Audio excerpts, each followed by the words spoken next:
Colleen, thank you so much for that introduction. My name is Emily, and today we're going to be talking about building an effective strength training program. So a little bit about me before I kind of jump into this. As she might have mentioned, I am a registered dietitian and certified personal trainer here at Natural Wellness Corner.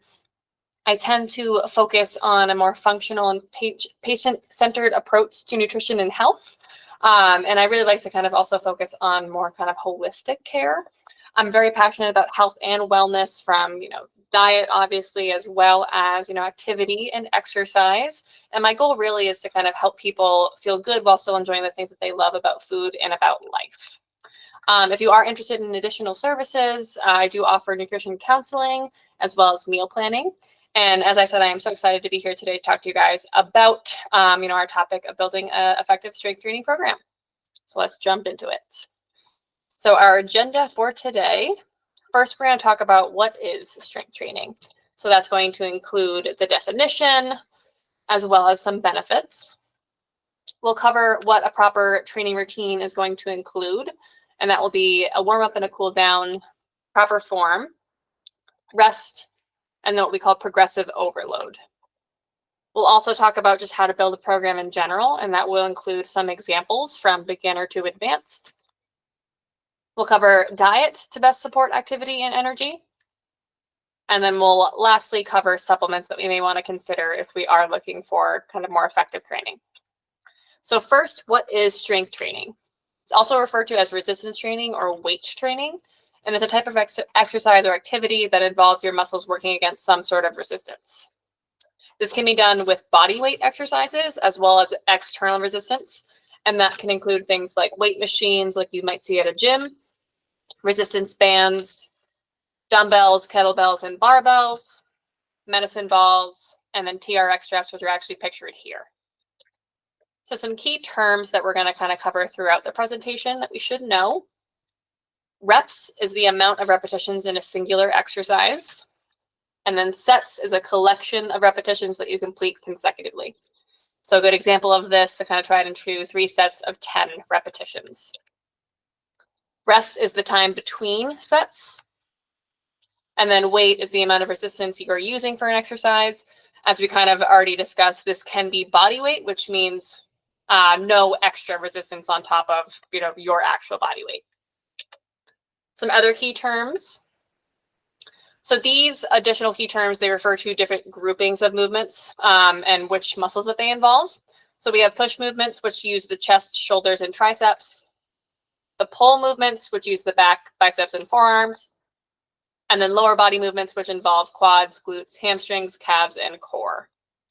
There's also full body movements, which involve some variation of all of those groups together.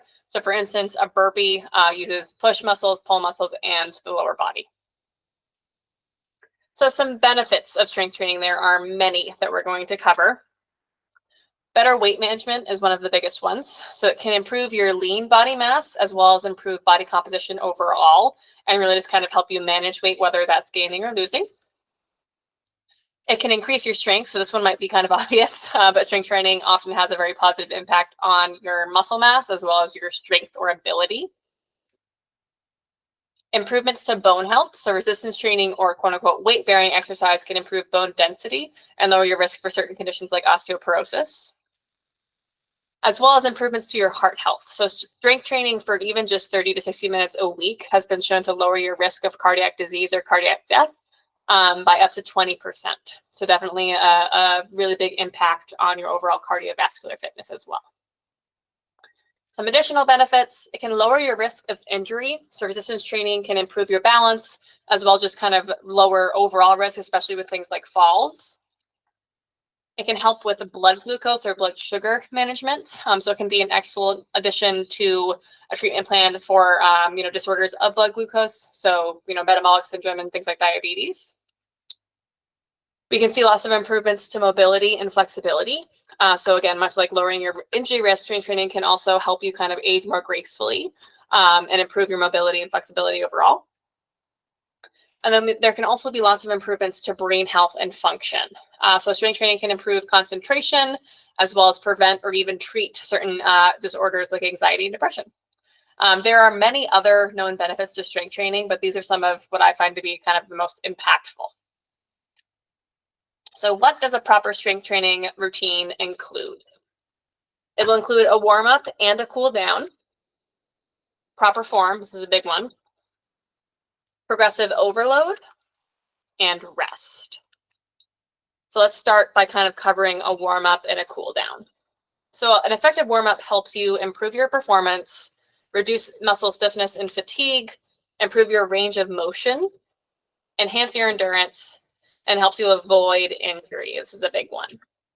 A warm-up increases the temperature of your muscles as well as slowly increasing your heart rate and breathing rate to really help kind of prepare your body for whatever activity that you're going to be participating in.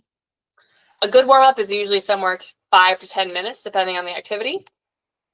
And most warm-ups we're going to want to aim to use what we call functional or dynamic movement. So this is typically more fluid and aerobic in nature. And again, this is going to help kind of prepare your body to perform the activity that you are, working towards. It also will ideally focus on the muscle group that you're intending to work that session. So for instance, if we're doing a full body routine, then we do a lot of dynamic movement that involves the entire body. Whereas maybe if we were just doing a lower body routine, we might focus on, some light jogging, some lunges, etc. A cool down, an effective cool down will help you return your heart rate and blood pressure as well as breathing rate back to normal. It will reduce muscle soreness, improve your mental health, and again, big one, avoid injury. A cool down typically also lasts about 5 to 10 minutes. It will also typically include more kind of static movement, so slow walking as well as kind of some sort of stretching routine. Each stretch should ideally be held between 10 to 30 seconds.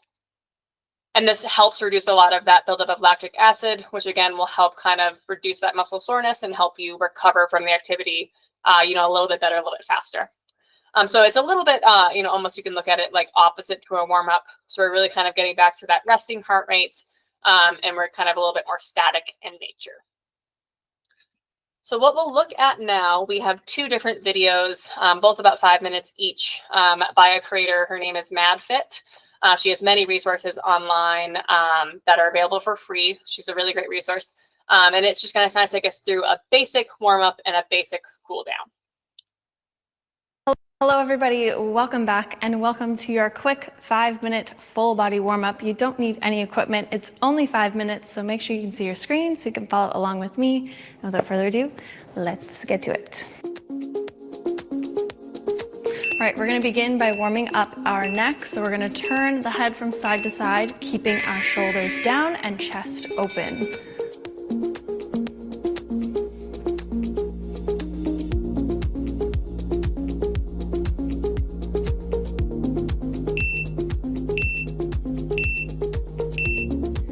Good, we're gonna look up and down. So looking down, stretching out that neck and all the way up.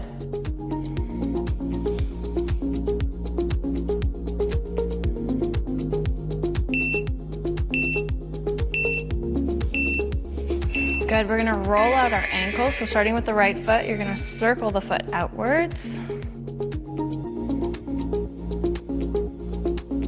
And inwards.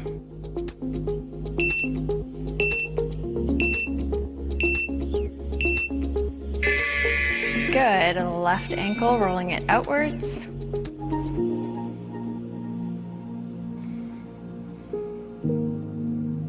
And inwards.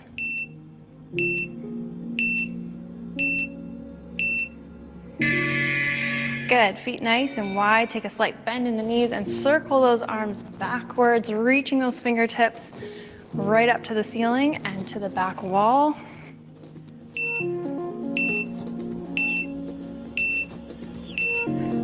Good, forwards.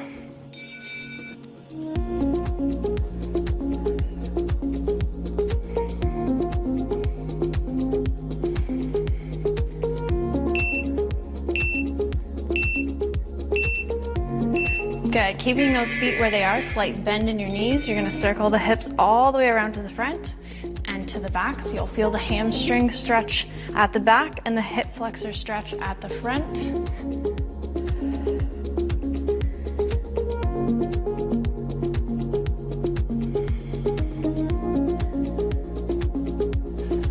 and switching directions.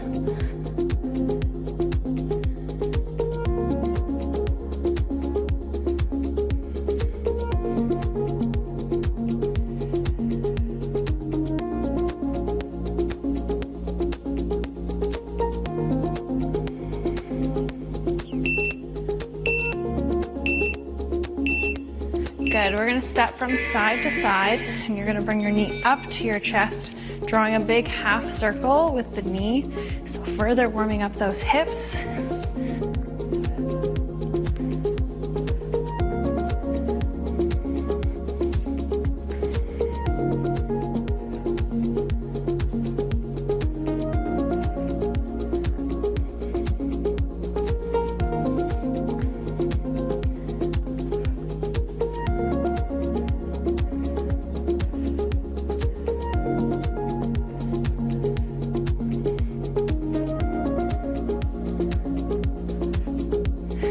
Good, and we're gonna step our feet nice and wide. You're gonna brace yourself on one leg, feel that stretch on the inner thigh, and switch. So just holding for a few seconds on each leg.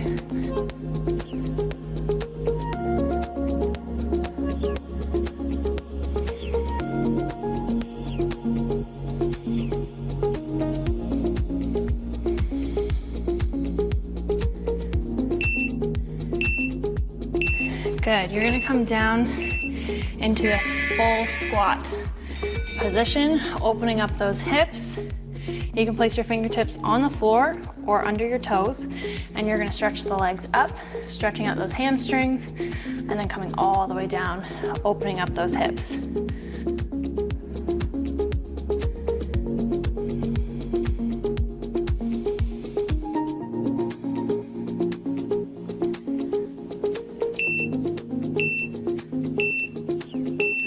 Good, last big bend, rolling all the way up.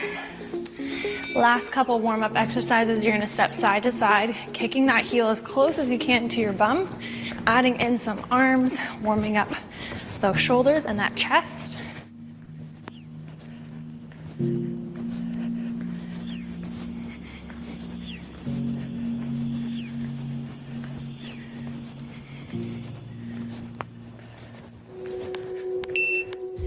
And the last 30 seconds just to get the blood flow going.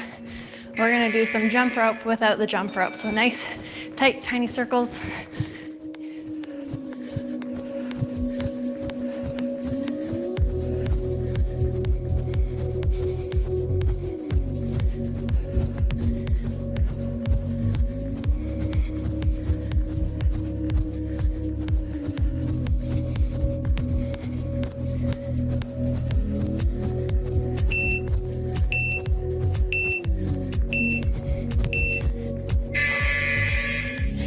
That is it, guys. Great job. You are all warmed up. I hope you enjoy your workout. So this next one that we're going to watch, as you saw with the warm up, it's a lot more aerobic. We're doing a lot more kind of activity to help kind of bring your body up, for preparation for activity. This one, as we talked about, is more of a cool down. So it's going to be a little bit more static. If you do have the space wherever you are, I would actually encourage you to kind of go along with the video. It's a great stretching routine. Welcome back. Today I'm going to lead you through a quick 5-minute cool down that you can do after every single workout. Make sure you can see your screen so you can follow along with me. And without further ado, let's get to it. All right, we're first going to start off by swinging our arms up and down, just loosening up the arms, stretching out that back, opening up those shoulders.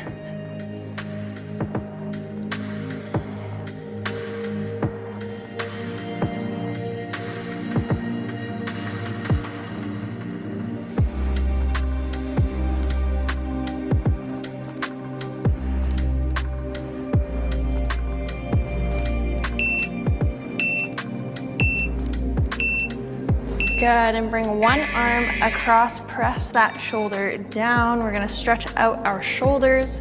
Really try to press those shoulder blades down the back.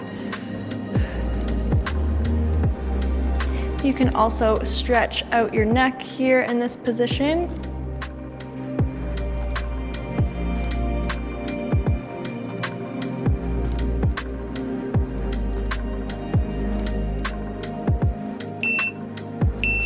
Good, give your arms a couple swings and bring your other arm across.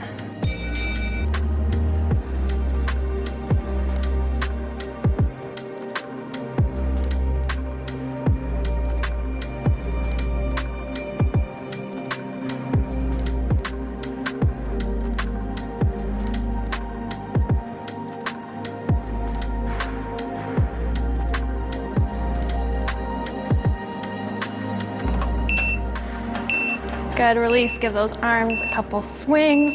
Next up, we're gonna open up that chest. So clasp those fingertips behind the head, open those elbows, open the chest, gazes up to the ceiling, hold it here for a few seconds, and then release and contract inward.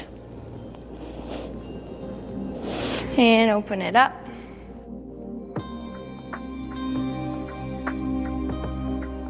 And contract in. One more time. Good, back to center, hands come down to the mat. Step it out into a plank, lower yourself down. Hips are pressed into the mat. You're gonna hold a cobra position here, press those shoulder blades down and drive those hips down into the floor.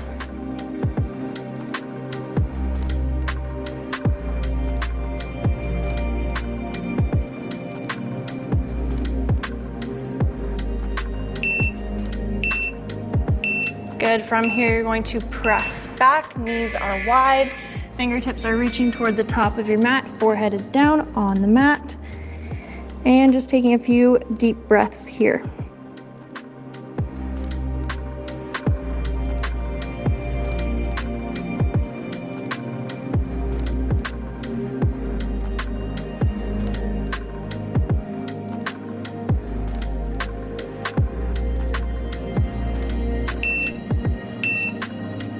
From here, you're going to bring your left hand over top of your right, stretching out that left side.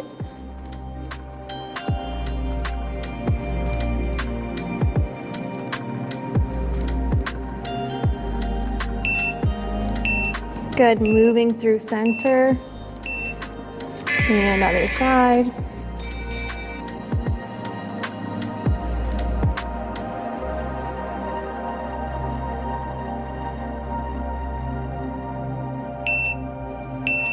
Good, moving through center, roll through the spine into tabletop. You're gonna step your right leg through here into a lunge. Knee is down, and you're pressing that hip forward, sinking deep into this lunge.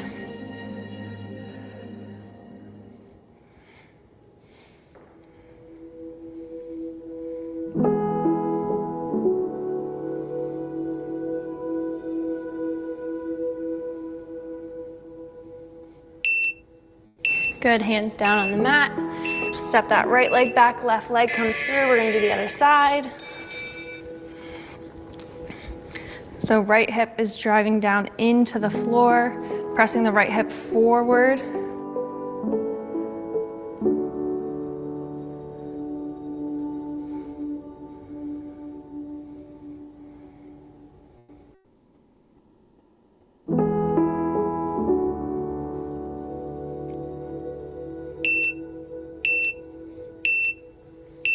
Good, last stretch here. You're gonna sit on your bum. You're gonna bring your right leg over top of your left. Got little Miss Jazz joining us today in her diaper because she's in her first heat cycle. So driving that right hip down into the floor, pull that knee to your chest.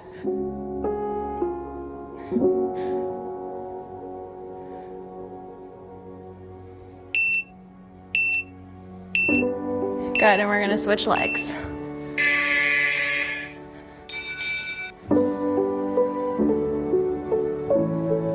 Back is nice and flat, and your left hip is driving down into the floor.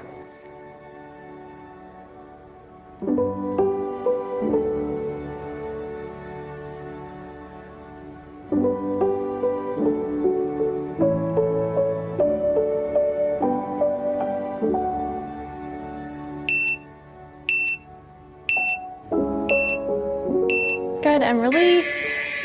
Give those legs a shake. That is it. I hope you guys enjoyed this quick little 5-minute cool down. You can use this after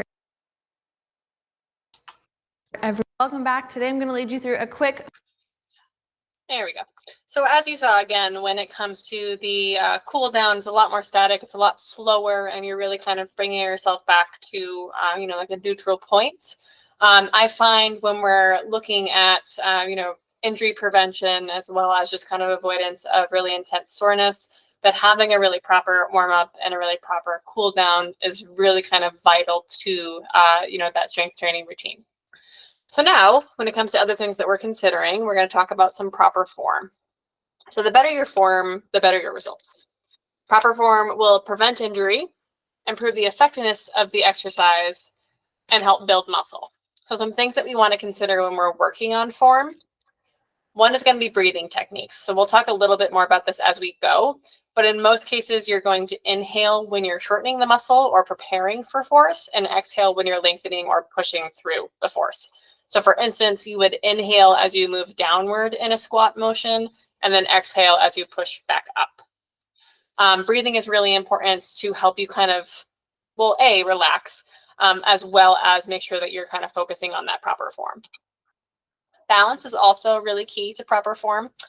So making sure that you're kind of secure or quote unquote tense in your position is vital to avoid injury, as well as execute that proper form. Often you'll hear trainers in gym spaces encouraging their clients to brace or tighten their core. So oftentimes we also want to kind of pay attention to what we're standing on, as well as proper footwear. And then weight, this is a big one. It's really important to kind of master a movement before adding external weight or external resistance. So starting with body weight, or even just kind of a very lightweight tool, can help you really kind of master your form before increasing the difficulty, and ultimately increasing your strength. So to really kind of achieve proper form, I do encourage people to consider hiring a personal trainer, or even speaking with a fitness professional at like a gym or a fitness facility. You can also use online resources. So as we just watched with that creator MadFit, there are many apps, YouTube channels, and online programs that can really help you kind of achieve that proper form. And then rest, this is vital for recovery as well as effectiveness. So incorporating appropriate rest will, again, help you reduce injury, boost your recovery, and replenish glycogen. So glycogen is the stored form of glucose that can be used for energy when you're fasting. So very, particularly helpful when you are exercising. So allowing your body to kind of replenish your stores is really important for the effectiveness of that activity, and how it's going to impact you as far as building muscle, managing weight, etc. So rest during sessions, so while you are, performing a session, in between sets should be about 30 to 60 seconds, depending on, your skill level, as well as what activity are you doing. And then rest between sessions should be about 48 to 72 hours when you're training the same muscle group. And we'll talk a little bit more about that means when we talk about rest again. Progressive overload. So this is a really important concept when we're talking about, again, kind of building an effective strength training routine. It involves gradually increasing the intensity or difficulty of workouts over time. And it really promotes the effectiveness of your program. A lot of times when we're not seeing, good success, or we're not seeing increases to strength, it might be because we're not using progressive overload. So there's several different ways to achieve this. Increasing weight is one of the more common. So this might be, week 1, we're starting at 45 pounds, and by week 8, we're at 85. This might be increasing the duration of a session. So again, maybe week 1, it's 30 minutes. Week 8, we're at 60. Increasing the intensity. So this one's actually kind of a fun one. Maybe at week 1, we're doing 10 reps in 1 minute. And then by week 8, we're doing 14 reps in 1 minute. So it's kind of increasing how much you're doing, essentially.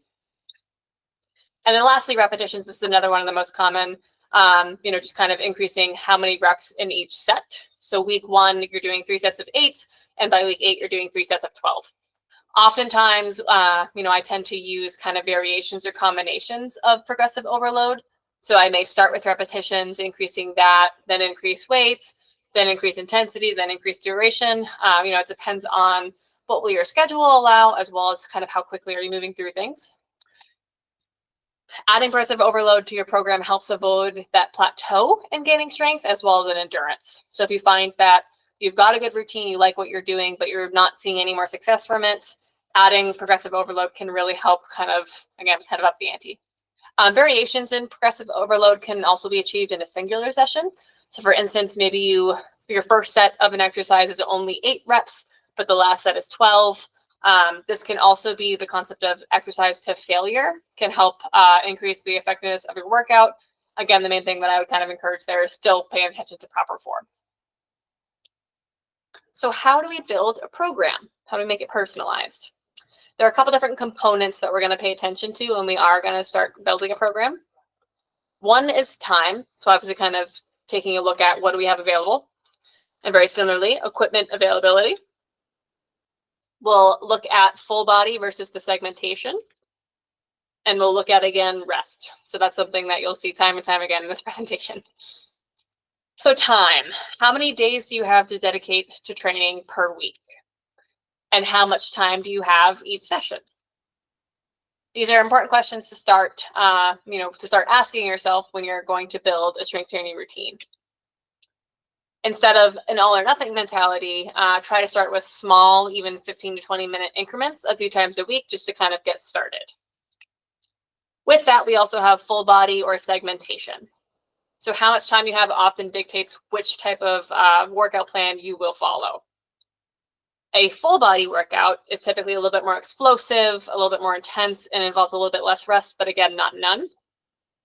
Whereas a segmented workout allows you to focus on specific muscle groups. And these are the ones that we talked about before: push, pull, and lower body. So the best way to explain this is kind of give you an example. So let's say we only have 1 or 2 days a week to dedicate to a new strength training routine. This may mean that a full body routine would be a little bit more appropriate for you. So as you can see, Monday, we're doing a full body routine for 60 minutes. And then Thursday, we're doing a full body routine for 70 minutes with a little bit of cardio on the end there. If you have 3 or 4 days available a week, you may appropriately split up into separate categories, or again, that segmentation. So let's say Monday, we do a push routine for 30 minutes. Tuesday, we do a pull routine for 45 minutes. Thursday, we do lower body. Friday, we do some stretching and cardio. So something that you may notice about these types of splits is that you can typically dedicate a little bit less time per session and still have a very effective workout. So this is really important to consider when you're deciding which time frame is the most appropriate for your schedule. So if you find, okay, I have, only X amount of time to spare, but I can do that a little bit more often, then separating your workouts out might be a little bit more effective. You can also, in a lot of cases, combine, a few things together. So for instance, let's say we only had 3 days, but we still wanted to get in that stretching and cardio routine. Maybe we would put push and pull together. So you can kind of play around with where things going to fit in, and how much time can you dedicate to each. So equipment. Do you have a gym nearby? Will you purchase equipment at home? Do you live in an apartment building or have limited space to put types of equipment? What you have available will help you determine what type of strength training that you can incorporate. And as we discussed kind of at the very top, strength training doesn't just have to be, dumbbells and barbells. It can be resistance bands. It can be just body weight. It can be some TRX straps. So you can really kind of play around with what that actually looks like for you. If you have a gym membership, you likely have many different types of machines, weights, and resistance equipment available. So you can kind of get a whole gambit of everything. And if you're looking for home equipment, starting light with even just some bands, just some straps, or even like a kettlebell can be a really great start, and you can get a lot done with those types of equipment. And then kind of secondary to that, if you want to focus primarily on bodyweight movement and just functional training, you may not need any additional equipment. So keeping in mind that even just a good pair of shoes and, like a yoga mat of some kind, may be all you need to really have an effective training program. But again, we can kind of play around with which version do we want to incorporate.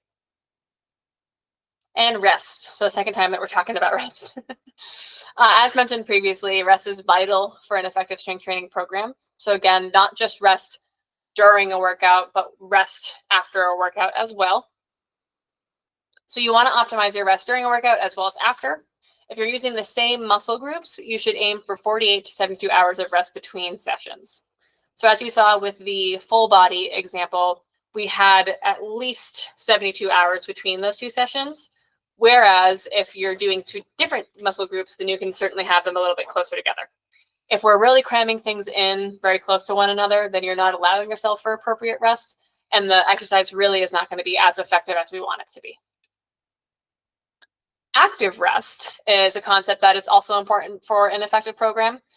This can be as simple as taking a longer walk on your quote-unquote off days or incorporating a stretching routine on the weekend. So active rest is essentially saying, even on our off day where we don't necessarily have a full strength training routine, we're still going to try to remain as active as possible. So it's not, your full equipment day. It's not your full push-pull day. It's more, I'm still standing up. I'm still moving around. So here we have a couple different examples of workouts. So this was shared with you in the email, and we can also share it again through that link there. The first one is, and the one that I have on the presentation here is an example of a beginner workout, and it's divided into 3 separate days. So push, pull, and lower body. The handout itself includes a beginner, an intermediate, and an advanced workout example, and includes various equipment. So ranging from body weight movements to cables, machines, bands, etc. So I really tried to kind of go with a whole mix of things to give people a little bit more variety.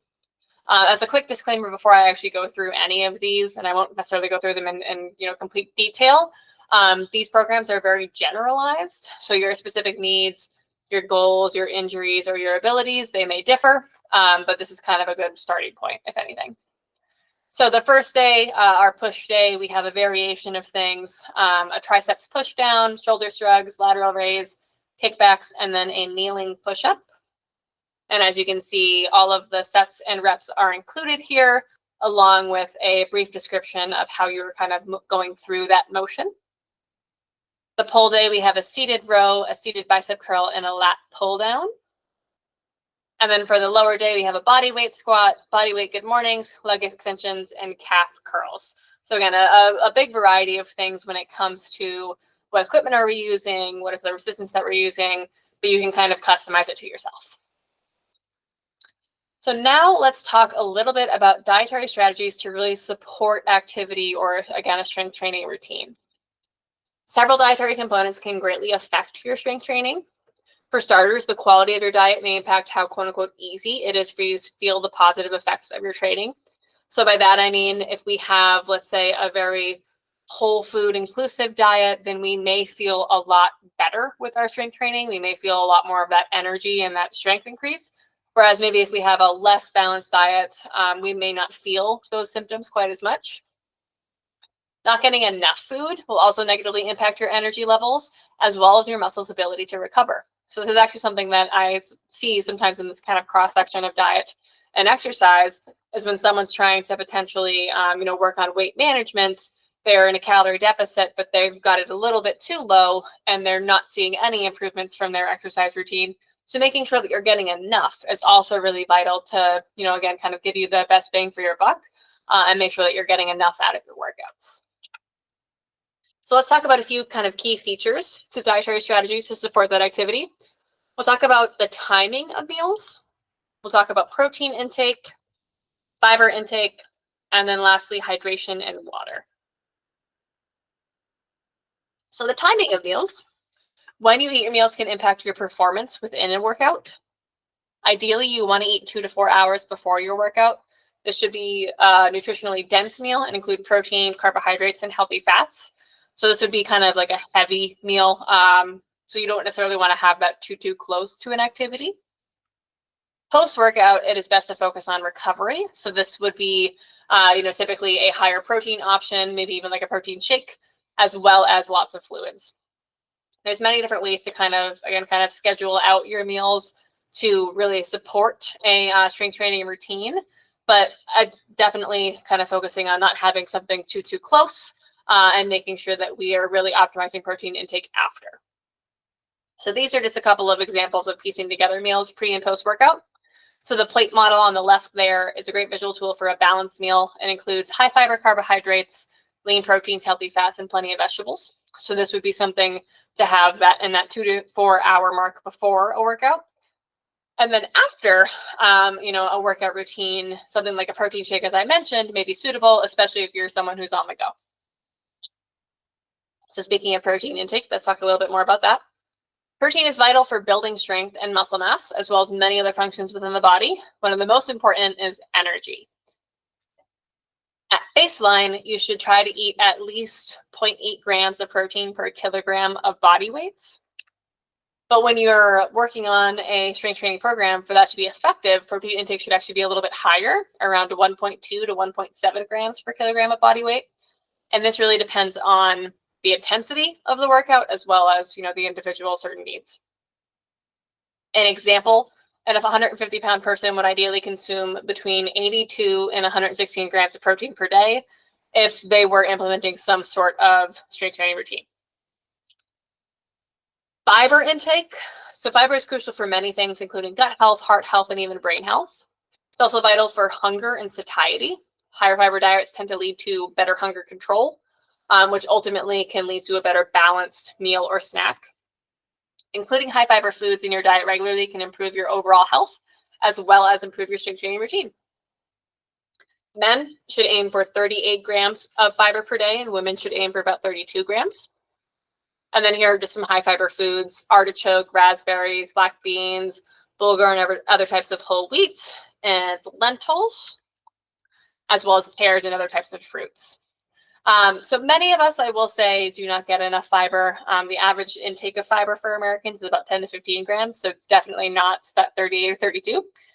So trying to include whole grains, fruits, vegetables, this will help you slowly increase your fiber intake to those optimal levels to really help, again, support your overall health, as well as, really help kind of incorporate better hunger control for strength training. Water and hydration. So water and hydration is crucial for everyone, obviously, but it's especially important when you are performing strength training exercises, or really any type of exercise. Ideally, you want to get half of your body weight in fluid ounces per day.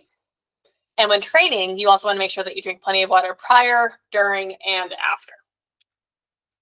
So the recommendations, if you are curious, is 17 to 20 ounces a few hours before a strength training routine, 4 to 8 ounces every 15 to 20 minutes during the activity, and then replacing after the workout.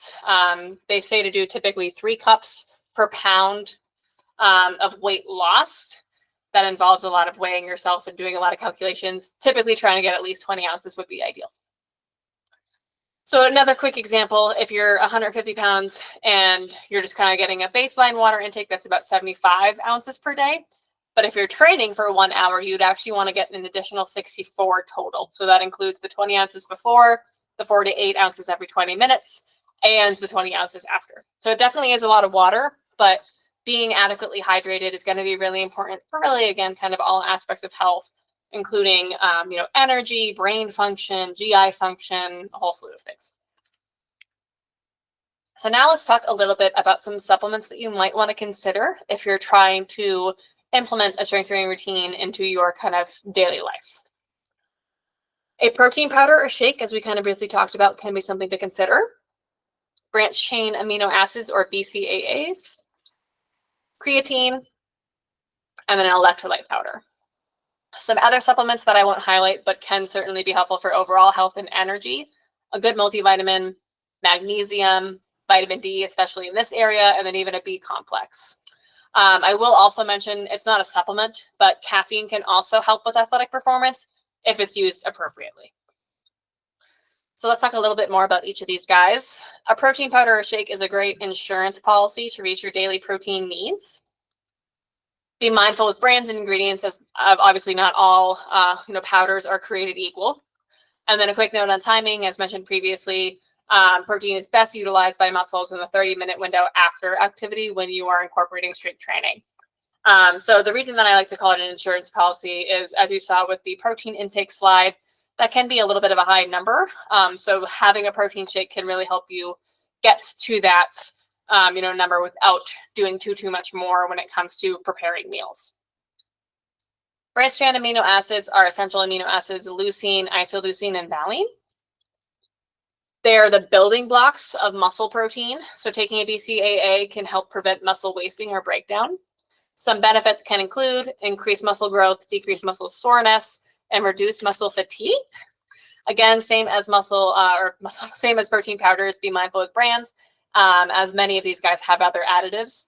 Oftentimes, you'll see BCAAs with like a pre-workout supplement, which again typically does include some type of caffeine. So just be mindful of that. Creatine, this is a compound of 3 major amino acids and is found mostly in your muscles as well as in your brain. Typically in the diet, it's obtained from seafood and red meat, but it can also be taken as a supplement. Creatine can benefit strength, increase lean muscle mass, and improve recovery. And then lastly, electrolytes. They're vital for hydration and can be supplemented if you tend to sweat excessively or just do a lot of activity and exercise in general.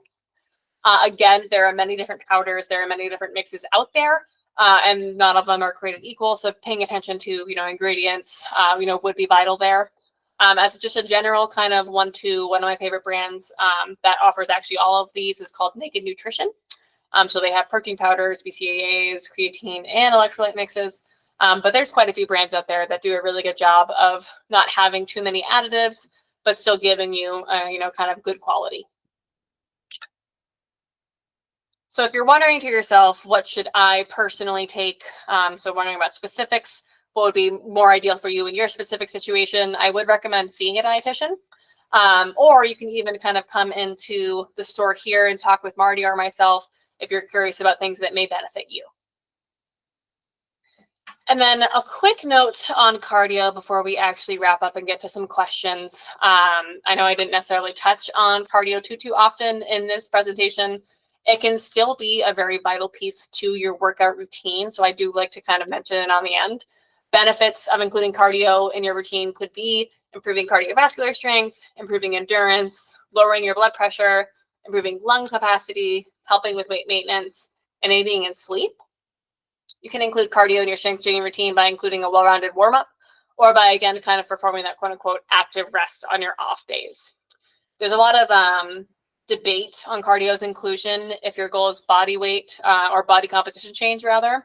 What we know to be true about cardio is that it really can positively impact your overall well-being, regardless of specific weight goals. So instead of maybe including intense or rigid cardio, I would suggest what we call steady state cardio, which again is going to be kind of more of that active rest or a good inclusive warm-up. So that is actually all I have for you guys today.